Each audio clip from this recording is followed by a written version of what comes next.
right, so we are brainstorming about possible meanings for that linguistic construction right there. So what do you got? Can you answer? Come on in. Welcome. Yeah, please do, Krista. What do you have? I have an exclamation of excitement. Okay, so we have a exclamation of excitement. So In 1960. we'll leave that part out. All right, what else do we have? Well, back in my day, somebody who was showing off, we call them a hot dog. Very good. What else? Wiener dog. Thank you for not asking me to spell Ah. So someone described that yesterday as a all right, what else do we have? It's not a sandwich, it's a hot dog. I'm sorry? I said it's not a sandwich, it's a hot dog. Two different entities. For sure. That's just how they described it. That was their connotative meaning. All right, so what else? A dog that's more hot to the touch. Ah, okay. So I will describe that as a tepid canine. All right, what else do we have? An attractive, ugly person. Okay, and It can be done. A hot dog. so perhaps it's an attractive person on the outside, but maybe they won't stop chasing cars, so to speak. Yeah. Something pretty. All right, I think what I'm going to do now, I'm going to come back over here to the meeting controls. Let's just expand that. And Demetrius, are you able to see the document?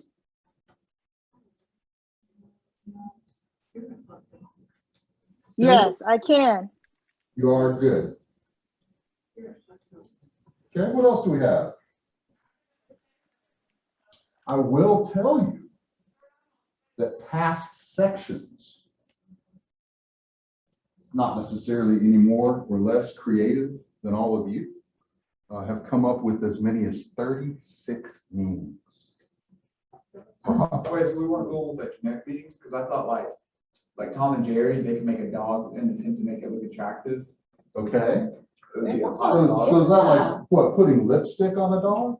I guess you could say that, yeah. So, That's right. okay, what else? I love it. What kicks off on Thursday? Sorry? Things that I don't do. Say again? You're confused? Okay. Well, sometimes that happens when we use language. So that's okay. What happens on Thursday? What kicks off? Oh, NFL? No, that was last Thursday, Frank. My two favorite teams head to head. Oh, yeah, that was. One by birth and one by adoption. Cowboys and the Bucks. Some hot dog convention. Sorry? Some hot dog convention. I don't know. Negative. Is it the, State fair. Ding, ding, ding. We have a winner. Yes, thank you, sir. Appreciate that very much. well, they didn't advertise it that much. I kind of forgot about it. They have not advertised it very much. The state fair does begin on Thursday. Oh, I think I got the answer. Corn dog. Oh, thank you very much, Demetrius. I'm so glad you joined us.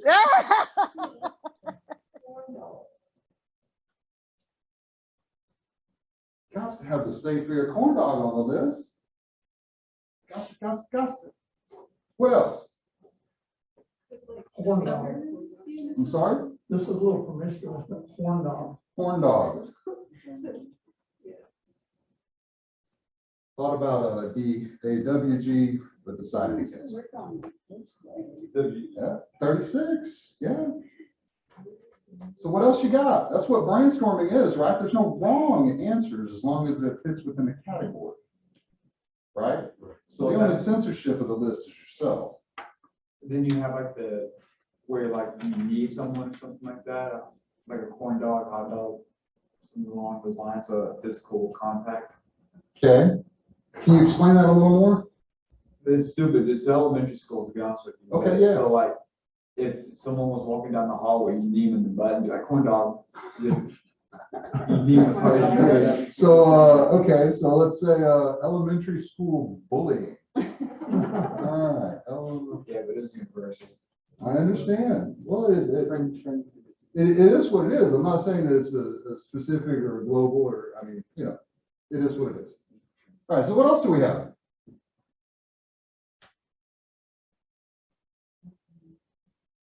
This person's dog is, Okay. that might be an older one. I think they put a bull in front of that now. Basically how the kids use it, or mad dog and bulldog and mad dog. Heard it both ways. All right, what else? So this is gonna sound stupid, but I'm just throwing it out there. Yeah, So you know Mickey Mouse, right? yeah. Yes. The song. Yes, that's what I was thinking. I got it. It's an answer every year. So don't think that it sounds stupid. Honestly, I kind of love that song, I'm not gonna lie. Well, there we go. There's another one. Again, kind of loud and proud. Don't censor yourself there. Sorry. Chili dog. Nathan's dog.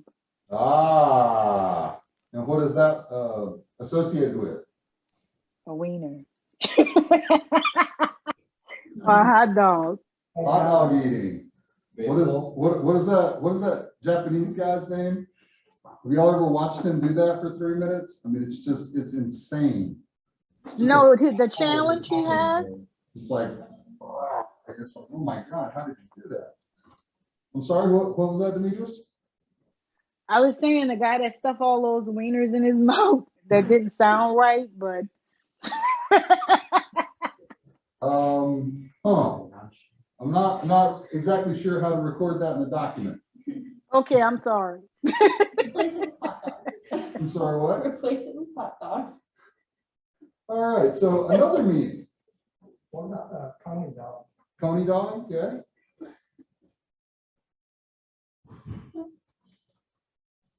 What about the Cajun hot dog? Okay. The Cajun hot dog? Some classics, you know. Little Smokies.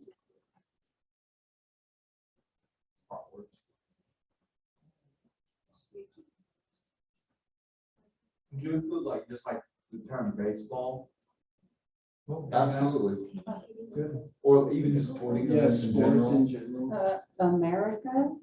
I've counted those in the past just differently, baseball and sports as distinct. But, you know, baseball kind of super primitive. Now, is there a particular festival or day of the year that's Fourth of associated? July. Oh, yeah, for sure. Just barbecuing in general, Mm-hmm. You could say summer.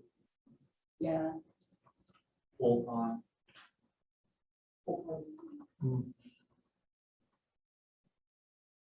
What else? And Family reunion, lunch. Yeah.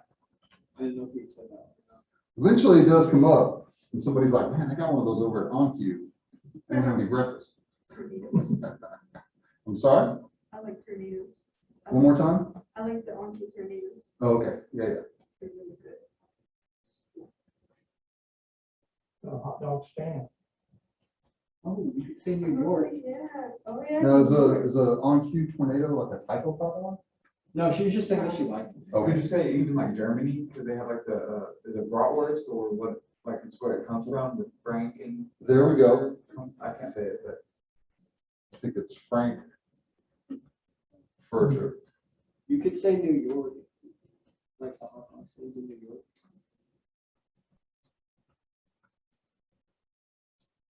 I avoid those.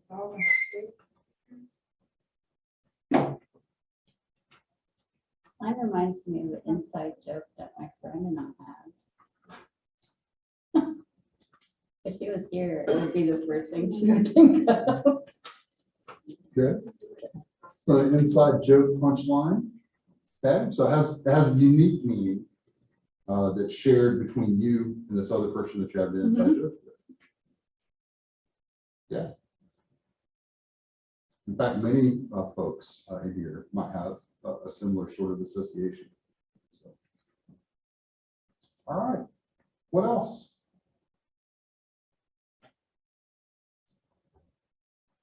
Mustard and ketchup. Mustard and ketchup, condiments. what's that green stuff they put on there? Relish. Relish. I don't see relish on anything but hot dogs. For sure. Yeah, I don't know that I put it on anything else other than hot dog. I didn't put it on hot dogs, but I don't see it on. Yeah. Well, I definitely don't have it like in the fridge, but if I'm someplace and they have it, I would use it. Put it in tuna. Yeah, I usually just cut up some pickles for that. There's this place in Norman on there, like, right off the OU campus. It's literally a hot dog themed, restaurant. I don't know what it's called, but that's what I think of.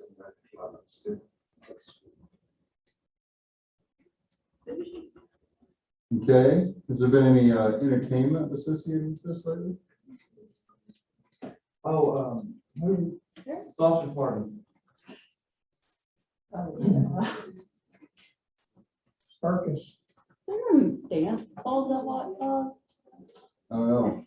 I would defer to somebody who's been Like one. to the club since I have. To the hot dog. I guess you Alright. could say any festivals. Festivals, yeah. All right, you want to give it a count? See where we're at?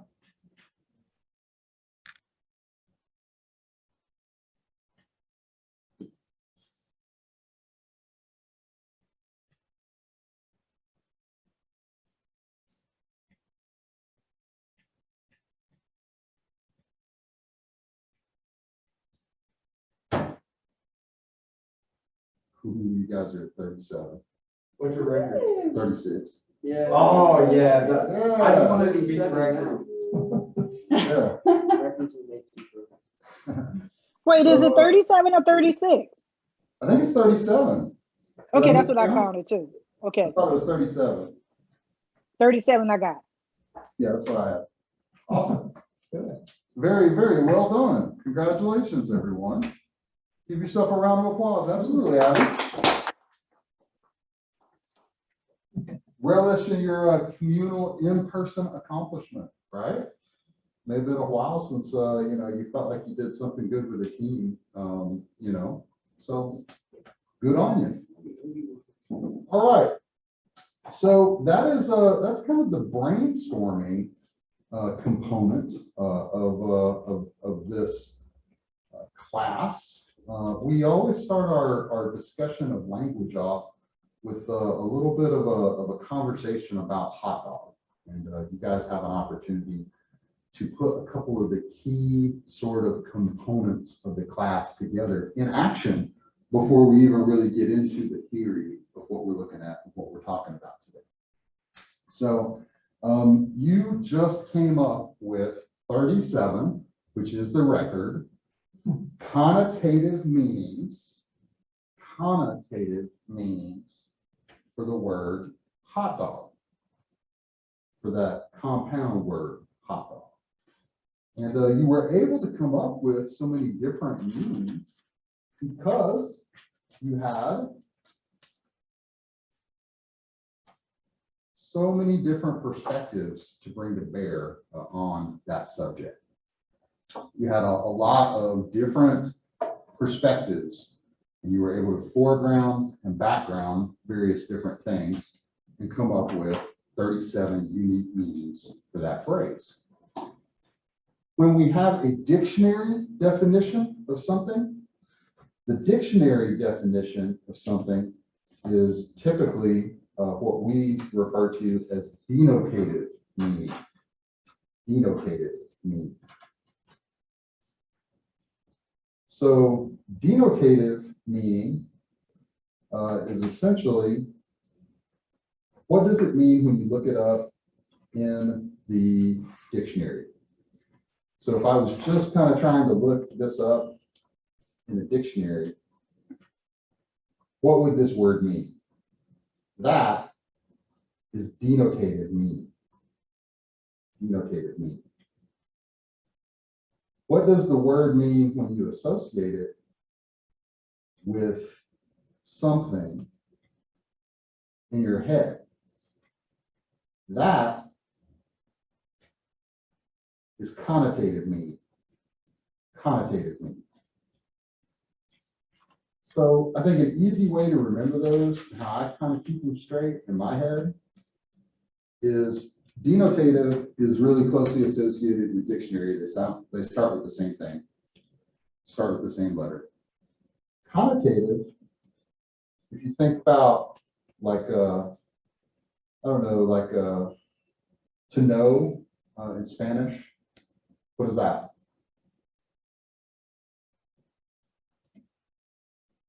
What was that, Canal?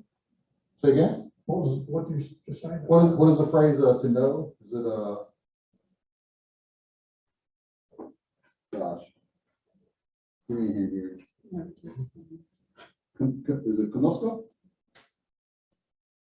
You know something? Yeah.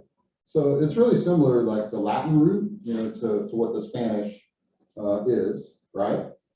And then you also have like, well, what does that connotate? What does that mean to you? What is the meaning of that? And it's an association. It's kind of to know something. So both of those, I think, are ways that you can go kind of about interpreting that, and I think that'll help you remember that meaning maybe a little bit better.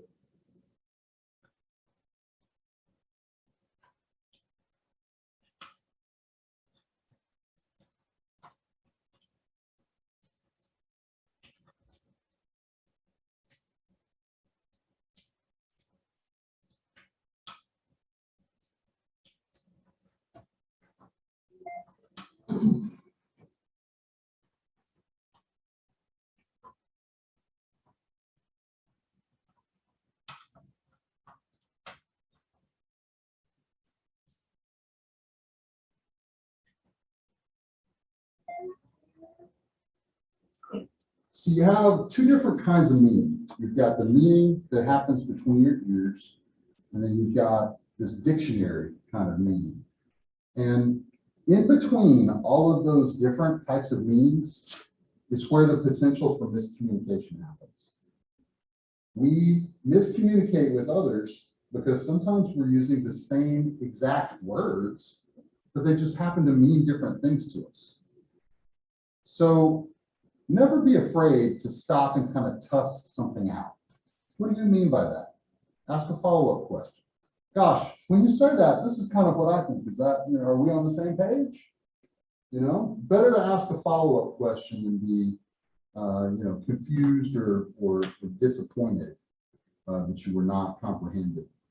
And in particular, if you are a manager, very, very important for you to ask follow-up questions and make sure that you have been adequately understood when you are sharing information with others. And sometimes, as you will learn when we talk a little bit more about some of these subjects in chapter 6, when we talk a little bit about listening, you will see that asking someone for a paraphrase can be a really, really good idea when you are leading someone or leading an organization. So what did we just decide? What are our key action items? This is what I'm going to do. What are you going to do? And then, everybody kind of summarizes what their marching orders are. And then we're much more capable of moving forward and, not covering the same ground, not being repetitive. Much more likely to be on the same page moving forward. So that's a denotative and connotative meaning. And those are two gigantic constructs in our study of language as it relates to interpersonal communication. Next thing I want to talk to you about is the semantic triangle. And the semantic triangle, in some ways, helps us kind of parse out some of this difference between connotative and denotative meaning. And it gives us a useful tool for kind of deconstructing some of that miscommunication that we're having with others. So the other person doesn't have to know it. The other person doesn't have to be aware of it as long as you are. And you can use this to kind of push past misunderstandings as you modulate different vertices of the semantic triangle. So let's talk a little bit about it. Semantic triangle is a linguistics construct that was first hypothesized by this guy, I.A. Richards. And he was kind of a neat dude. He used to go mountaineering, on the big slopes, big mountains before they had been to the top of Everest. Back when they still thought K2, was the tallest mountain in the world. He used to do all of those kinds of things in his spare time. So sort of a neat dude, mountaineer, linguist, a person who knew a lot of different languages and tried to pull together all of the different things that he had learned from all those. And his signature theory here is the semantic triangle. Semantic triangle basically starts off with this symbol down here in this bottom vertices, okay? That would be like what we just looked at, hot dog, right? So 6 letters, a space, hot dog, okay?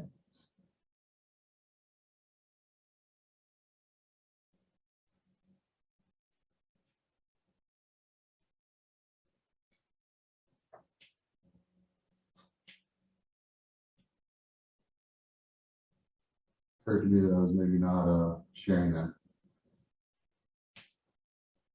So, in our example, we're going to talk about dogs, not hot dogs. We'll just kind of narrow it down even a little bit more. So, the next thing that you have is that individual person's thought or reference, right? So, we're all looking at the same symbol, dog, D-O-G, but we have different thoughts. We have different references. There's as many different thoughts and references really as there are dogs. You may have a completely different frame of reference depending on what your connection to dogs is, or empirically what your family's connection to dogs has been. So we all have our own connotative meaning that we're associating in our head. That's our thought or reference. And then we all have the actual referent, right? The actual thing that is being talked about in this specific instance. So that dog over there, that specific dog over there.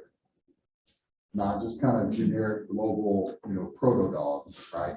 But that specific dog. So your thought or reference, and if you remember back, right, we talked about perception. And what did we talk about? We talked about those bipolar mental yardsticks, right? Bipolar mental yardsticks. And those are part of your schemata, right? Your schemata. So more likely than not, even if you're uncomfortable with dogs, you have some kind of a bipolar mental yardstick, right? From a cute, nuzzly little puppy to a dog that you would definitely ask the owner's permission before you approached it. Is it safe for me to pet, your Doberman? It does not look like it is. So I am not here just to, tell him that he is a good boy and nuzzle him and give him love. He doesn't look like he's down for it, especially not in that place, right? So you have that bipolar mental yardstick. That's the continuum that you're operating on. That's your schemata.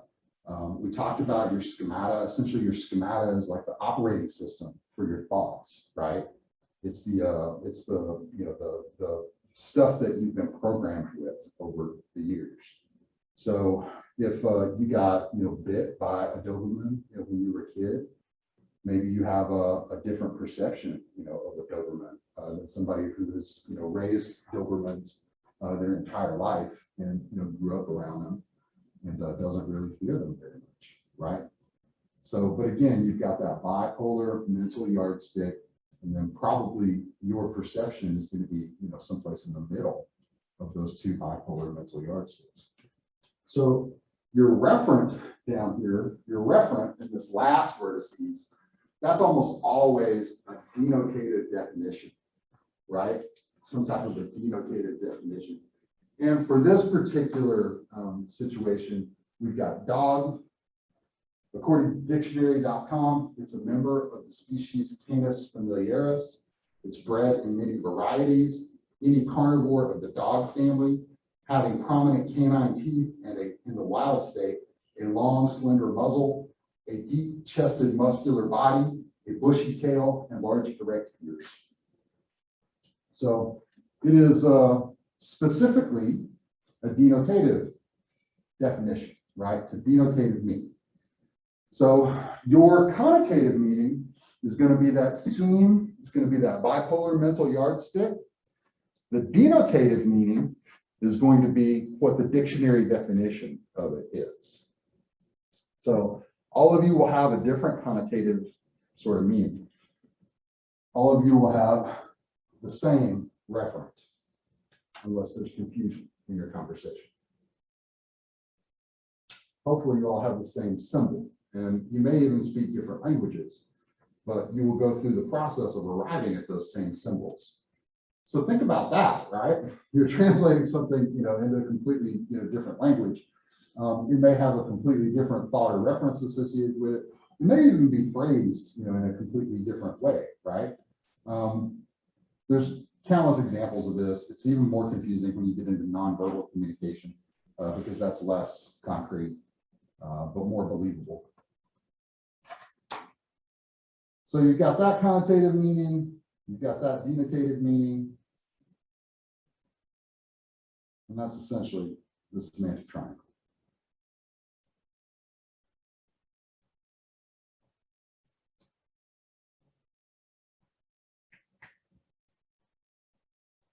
All right.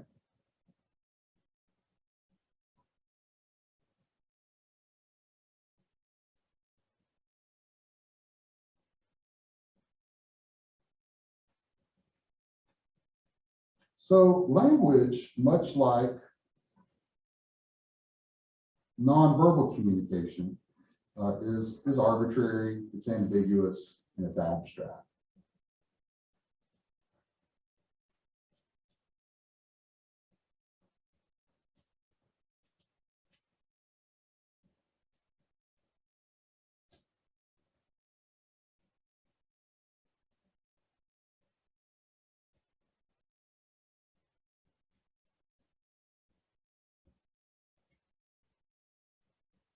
Okay, symbols are arbitrary. There's no reason why we have associated hot dog with Frankfurter. It just sort of happened, right? Frankfurter, I guess, is the town in Germany where the sausages were made for hundreds of years. But there's no reason in English why that didn't remain Frankfurter. We all of a sudden start calling it a hot dog, right? So linguists study stuff like that. How does it escape German immigrant popular culture and become something that we're talking about at a lot of work sites here in the United States? But I can tell you World War I has a lot to do with it, right? World War I, these immigrant German workers are eating this three-sided sandwich for lunch, and we're all of a sudden at war with the Germans. So you're not gonna, order a Frankfurter. You're not gonna use a German word, to order a German sandwich. Now, we're not gonna tell you guys what you can eat for lunch. You can still keep eating it, but you can't call it a Frankfurter anymore. And hoping to assimilate, hoping to, not be looked down upon as the latest generation to come here, they changed the name. So it happens rather organically, but again, it's a linguistic choice that's made to form a rhetoric of convergence. You have rhetoric of divergence or you have rhetoric of convergence. Rhetoric of divergence is where there's a popular parlance and you speak against it. People are using words, you maybe speak in a little bit different way, maybe you use profanity in a place where you're not supposed to use profanity. That's an example of a rhetoric of divergence. You cussing in church, you're certainly making a point, right? That's a rhetoric of divergence. I was rewatching The Campaign, which is my favorite Will Ferrell movie here recently. Will Ferrell and Zach Galifianakis. If you haven't seen it, it's just hilarious. But there's a point in that where he's handling serpents in a church and he gets bit, and he launches into this torrent of profanity. And the preacher said, sir, words like that have never been uttered in this building. Please leave. So, you can create that rhetoric of divergence, but it definitely sets you apart from that other entity, right? As opposed to a rhetoric of convergence. Rhetoric of convergence is all of us coming together. And again, lots of great examples of that. Audience participation, all kinds of things like that in church. I can make a statement and you give a call back. That's audience participation. That's rhetoric of convergence. That's self-persuasion. That's all of us coming together with words. That's the magic of language. Okay. There's no reason, though, why hot dog, is kind of what we settled on. That's very arbitrary. Symbols are also ambiguous. I think that's really, really well proven by our exercise that we started class off with, right? It's ambiguous. It may mean 37 different things, even though we can kind of look at it and we can all agree on 2 or 3 or 4 that pop right off the page when we see that word written, when we hear that word spoken. But there's a lot of other ambiguous meanings. And then finally, it's abstract. HOT space DOG just represents something, right? I couldn't end childhood leukemia that's caused by all of the nitrates in hot dogs. I couldn't end that by just taking the word hot dog printed out on an 8.5 by 11 and ripping it up. I couldn't affect that in any way because those symbols are abstract. They stand in for things. It's not the same thing. Language is not concrete. Language is abstract.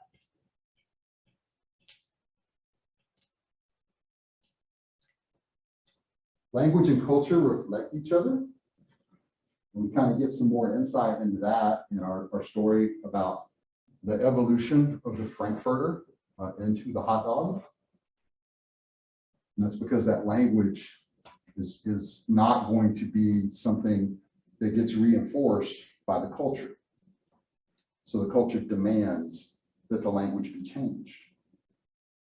And the immigrants, the first generation folks, the naturalized citizens, don't want to cause ripples, and they don't want to be the object of violence. They don't want the fact that they're ordering their sandwich to make ripples or cause problems. So they change the name of the sandwich. That's language and culture reflecting and reinforcing one another.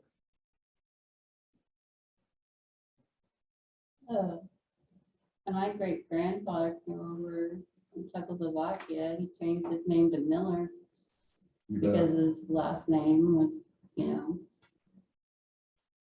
very difficult. You bet. There's a ton of folks in the Swedish community, Yukon, more or less doing the same thing. Yeah, they wanted to be seen as Americans. Right. So lots of truncation. My ancestors also did that from Germany. You bet. They shortened it from Henkel to Hink. Yes. Mine are Czechoslovakian, so you can imagine. A lot of those European names just kind of. I don't know it that well. This whole, back part of it, you don't need any of that. There you go. There's 6 letters for you. That's solid. Go ahead. Yeah, they're like, Miller, okay. Yeah, for sure. So you have communication rules, and that's why sometimes sentences just don't sound right. And a good example of that are syntactic kind of rules. It's one of the reasons why Yoda sounds weird, right? Because he's taking those direct objects and he's putting them in different parts of the sentence. He's maybe making them, things that are before the subject, or maybe even before the verb, whereas usually they're after the verb. So that's one of the reasons why his sentences sound unique. Punctuation often shapes our meaning, and punctuation, not only just in terms of punctuation marks, but also in terms of when we decide to start telling a story. So if you exclude all of this other context, then sometimes the rest of the story, if you start it at that point, it kind of looks one way. If you start it at this point, it looks completely different. And that is included in punctuation, right? It's when you start telling the story and which perspective you assume from telling from the very beginning, versus if you omit all of that and start the story right there, then it sounds completely different. That's punctuation as well.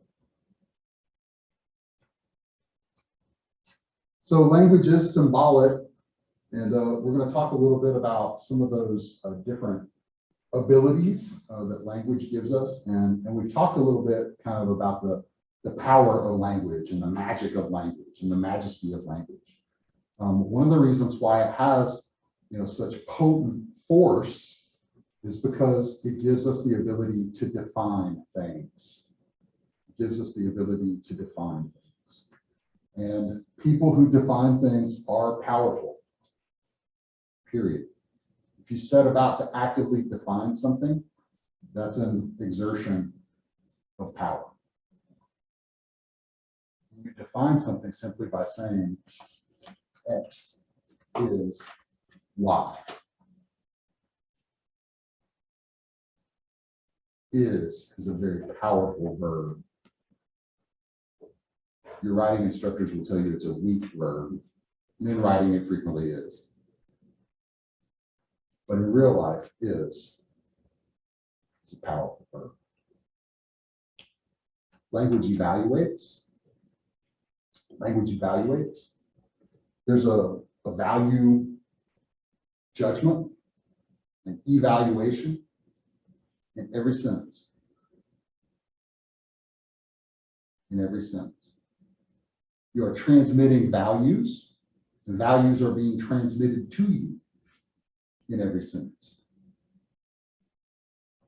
Those of you who understand the power of language and of words and of vocabulary will endeavor to add to that. You will add to your understanding. You will add to your use of those words. And then that way, when others exert that power over you, you will have the power to help mutually shape those definitions, as opposed to just being acted upon by those definitions. Language organizes our perception. Remember, perceptions are very powerful. You can be experiencing a perception, and you share that perception with another person, and the other person says, well, I'm not so sure that I completely agree with your perceptions. While you're right about this, I think that this other thing is much more important, and that's really at the foreground. And it might be important for you to recognize this thing that's in the foreground, other than, this other thing, which you currently have in the foreground, but I think you should background that a little bit. That's not nearly as important as this other thing that's happening in the foreground. So my perception is you should really focus on that and focus on this thing that's in the foreground. So language has the ability to help us organize those perceptions. So that's valuable to us as managers. That's valuable to us as members of a family. That's valuable to us as people who are part of an organization. That's valuable to us as people who are trying to have conversations with other people around us on a daily and regular basis. If indeed your perception is accurate and your perception is healthy for the other person, your perception is communicated well, wow, you just changed somebody's mind about something. Let me tell you, in this day and age, that is a rare damn thing. It is. So what we're talking about in this class, I'm not going to encourage you to like hop on a broom and ride around on Halloween. But it is magical. It really is. So you can organize perceptions, you can change other people's perception. And these last two, if there's any, deeper magic, then I'd love to learn about it. Hypothetical thought. What is hypothetical thought?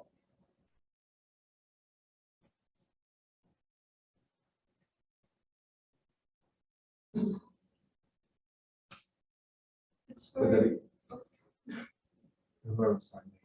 I was just gonna say, it's where you can kind of guess what might happen based on your knowledge of what has already happened.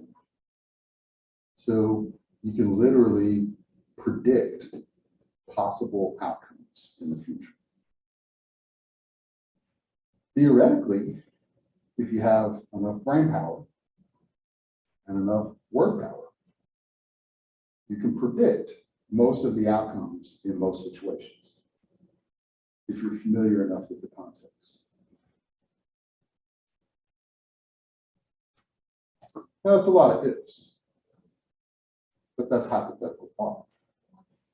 Almost all science, advancement in scientific understanding, is based on hypothetical thought. Our ability to engage in the scientific method, well, here's the problem. There's 10,000 different permutations of this compound. We've done some computer modeling. We've worked that 10,000 different permutations down to about 500. We're going to clinically test these 500 clinical permutations. I'm going to try this one. This one didn't work. I'm going to try that one. That one didn't work. I'm going to try this one and that one. Oh, that one worked. That's scientific thought. That's how we essentially advance human understanding. So again, hypothetical thought. And Arthur C. Clarke, right? Any sufficiently advanced civilizations, technology will appear as magic to us. And that's because they've engaged in more hypothetical thought with language than we have. Language allows for self-reflection. So this is how you change science, and that's how you change the trajectory of the whole species. This is how you change your trajectory as a person.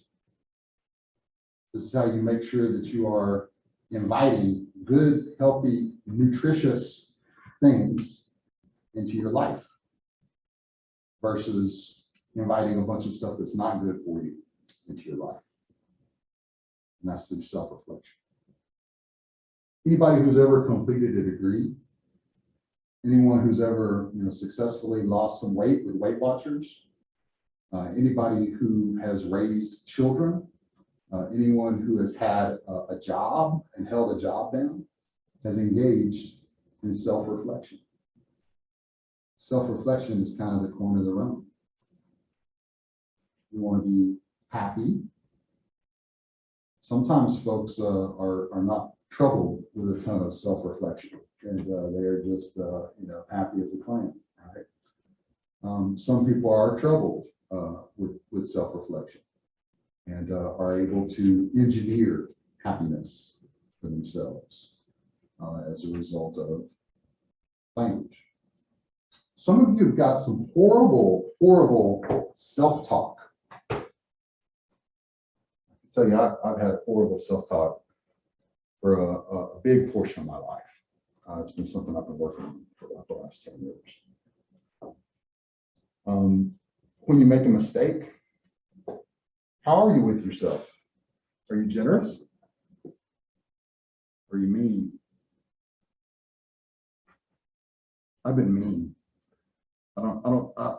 I've used, terms with myself that, if anybody else would have done that in a bar, we'd have been stepping outside, right? It's like, you wouldn't have talked to me, that way, but I talk to myself that way.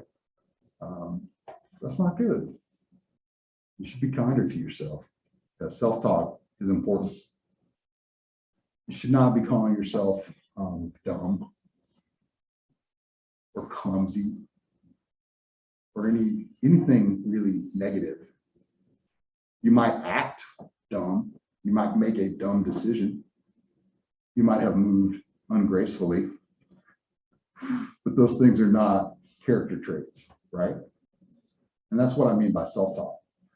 Are you using that really powerful language to define yourself in negative terms? If you are, then you have written a virus for your own cognitive schemata.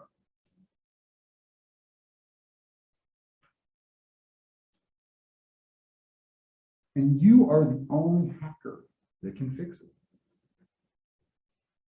And it is as simple as that. Start using better self-talk. There's a lot of content on YouTube.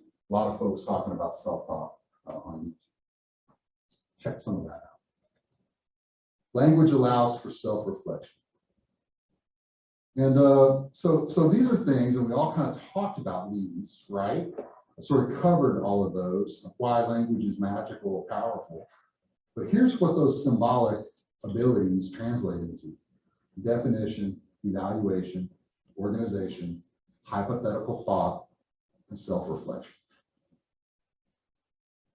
These are all things that language gives us the ability to do.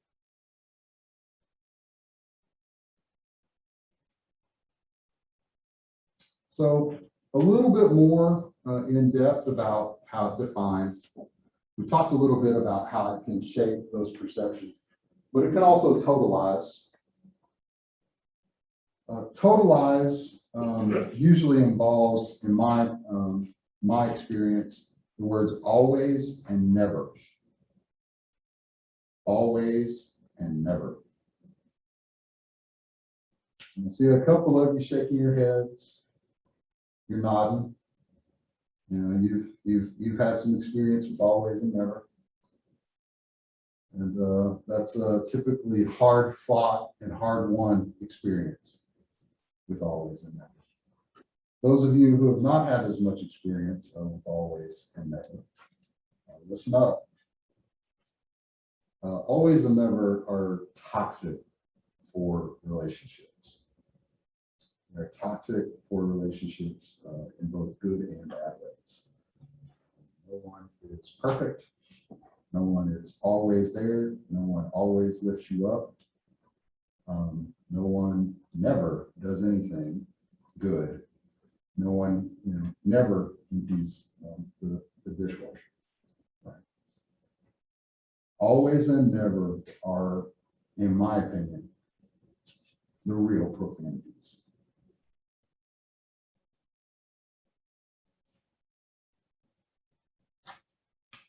Why is bovine fecal matter offensive to say, but always and never are perfectly acceptable?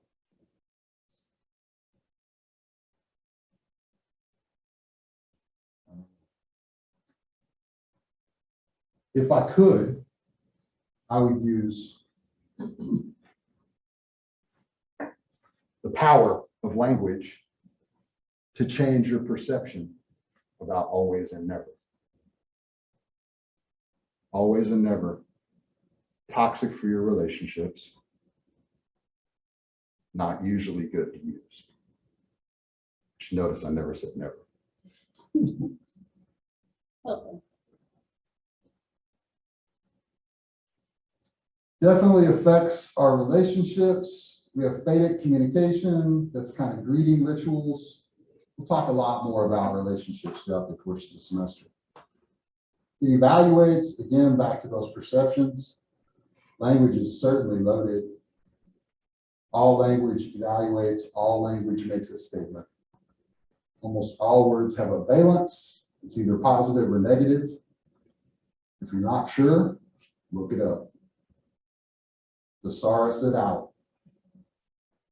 Figure it out.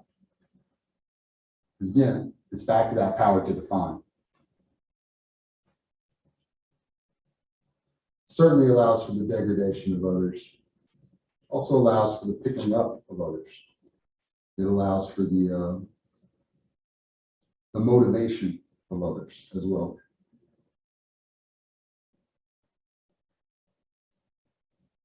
Again, we talked about stereotypes, right?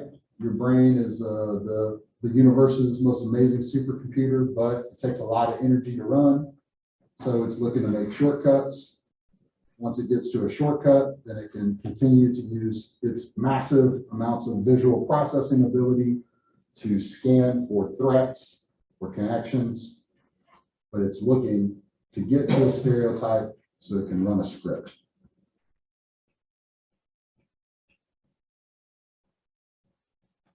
Language allows us to engage in hypothetical thought.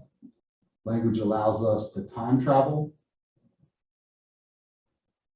Language allows for personal growth.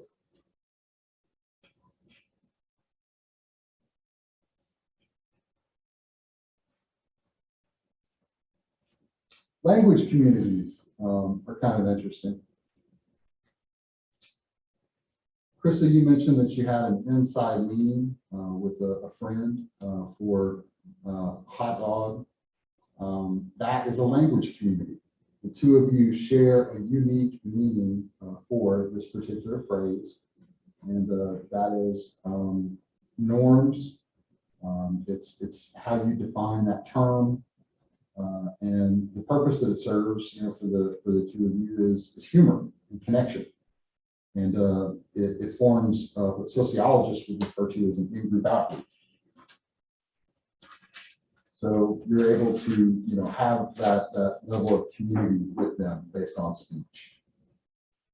If any of you have ever been part of a really cohesive small group, you certainly had a speech community. Might have been a team that you were a part of. If you've ever served, obviously that's a cohesive small group. You have all sorts of different opportunities to form cohesive small groups with others. The team that's running a shift at a fast food restaurant may be a cohesive small group. They may be an interdependently functioning small group, but with that division of labor comes deliciousness quickly served. So that could be a speech community. You may have a speech community with some of the folks that you've been put into a group with. I am happy to report that at one point I was the object of a speech community, which I thought was really hysterical. I didn't learn about it until the 15th week of class. But circa 2016, one of my students made a Facebook group, and it was called Jank Shit My Speech Teacher Says. And it was just kind of the greatest hits of our quotations from that semester. And it was absolutely hilarious to read some of that stuff. And some of the comments too, because it wasn't just, that I said funny things. It was that I was asked questions and responded to them in ways that we're humorous, but we're also sometimes just like kind of shaking your head at the question too. So anyway, it was really, really funny, to read all of that. It was not necessarily just folks who were in my class either. It was a number of folks that she had been to high school with as well, who were taking the class, at other universities and stuff like that. So I mean, there were a lot of people in this little speech community. But unbeknownst to me, it was kind of focused around our class and stuff that we were saying in class. And I can't decide if I was really offended or flattered. Maybe both all at once, but I think it was for the greater good. If you have gendered speech communities and gendered communication practices, and this is talking more about, I think, like LGBTQ community, also kind of talking about gendered speech, and in particular, gendered speech as it relates to some of those different communities. There's a lot of do's and don'ts when speaking to gendered speech communities. And again, the internet's a awash with resources on that particular topic. So at the end of almost all of these slideshows is the encouragement to engage in the group process or engage in a field perspective. Basically, that's encouraging you to lead with your empathy, right? Before you really get too much into the communication of all of that, think about that other person. Think about where they're coming from. Think about what's going on, with them, and think about how the situation is for them. Is this a difficult situation for them too, or are they just kind of rolling into this, without a care in the world, and they're not really considering anybody else either? They may need, a little bit more rhetorical force at the beginning of the conversation. So just kind of depends on, where they're at. You won't know that though, unless you try to empathize with them. Other than that, you're just sort of projecting, what you think they may be feeling, until you figure out what it is that they're feeling. You got to own your own feelings and thoughts. We talked about how we do that. We use I language, right? I think this, I perceive this. I'm picking up on this. Is that correct? Here's what I think. Here's what was reported to me. I statements, me statements, as opposed to you statements. You statements make the other person own something. They may or may not respond well to that. Respect what others say about their feelings and their thoughts.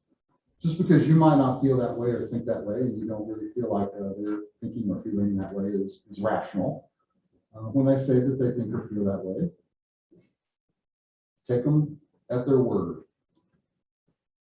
Strive for accuracy and clarity. Again, back to the power of language, right? If I can be accurate about what it is that I'm thinking, less chance to offend. If I can be clear, then that allows other people to kind of chime in and own things. And it doesn't make me the central actor in the conversation. It invites other people to contribute. Beware of different levels of abstraction. And we didn't really get into the whole abstraction ladder, but it's just kind of moving from the very concrete at the bottom sort of level to higher levels of refinement as you kind of move up the chain, so to speak. A good example of that might be professor, kind of down here at the bottom. So you've got professor as sort of just a mass, sort of neutral, kind of term. And then it gets increasingly specific as we move up the ladder of abstraction. So it might be a professor, and then it might be general education professor, and it might be somebody who teaches Spanish, and then it might be Dr. Jerry Rice, right? So it gets more specific each time until finally up the ladder of abstraction, we arrive at a very specific thing. Beware of these levels of abstraction. You can sometimes get confused and have linguistic-based miscommunication over abstraction. And then finally, think about the quality of your language. Are you going to regret those linguistic choices, at a later date? Are you going to wish that you would have said something different? Think about that. Think about the quality of your word choices, and make an attempt to convey, your thoughts as best you can. Yes, sir. Did you have a question? Oh, I'm sorry. You were stretching there a little bit. I thought you were waiting on me. All right. Does anybody have any questions?